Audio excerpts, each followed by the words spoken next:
జగన్ గారేమో నా ఎస్సీ నా బీసీ అంటారు. సార్ వాళ్ళే చెప్పుతా కొడతా కొడుకుని చెప్పుతా కొడతా నా కొడుకుని అంబేద్కర్ బొమ్మ పెట్టేస్తాను నా కొడుకుని చెప్పుతా కొడతా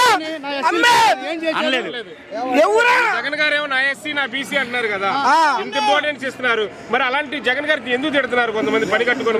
తిట్టినా చెప్పుతా కొడతాం అంబేద్కర్ తరఫున చెప్పుతా కొడతా నా కొడుకుని. ఇప్పుడు రేపటి తరానికి ఒక గుర్తింపు అంబేద్కర్. ఇలాంటి మంచి చేస్తున్న జగన్ గారిని పట్టుకొని ఇక్కడ హాస్పిటల్ కట్టుకోవచ్చు కదా, దేశంలో చాలా చోట అంబేద్కర్ విగ్రహాలు ఉన్నాయి, ఇక్కడ ఎందుకు అంటున్నారు కదా, వాళ్ళకి ఏం చెప్తారు మీరు? అన్ని చేస్తాడు, మళ్ళీ వస్తే అన్ని చేస్తాడు, మళ్ళీ వస్తే అన్ని చేస్తాడు. మళ్ళీ గెలుస్తారంటారు జగన్ గారు? ఖచ్చితంగా.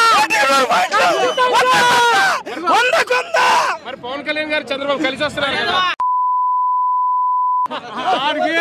వాడి ఇంట్లో కాపురం వాడు సరిలేను. వాళ్ళు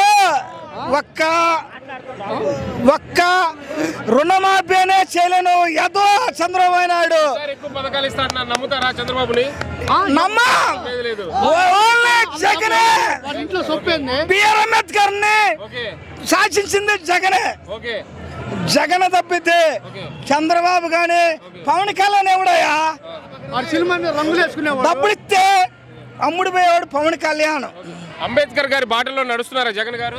100 పాయింట్లు ఎస్ఎల్కి ఐదుగురికి ఇచ్చింది మంత్రి పదవులు. 5గురికి మంత్రి పదవులు చంద్రబాబు నాయుడు ఇచ్చిండా? ఓ మంత్రి చంద్రబాబు నాయుడు ఇచ్చిండా? అదే కాక తోకలు కట్ చేస్తాను కూడా మాట్లాడారు.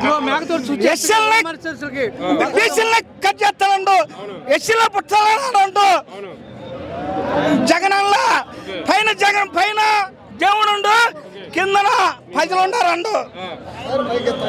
జగన్ బిఆర్ అంబేద్కర్ జగన్ మళ్ళీ జగన్ గారు గెలుస్తారు.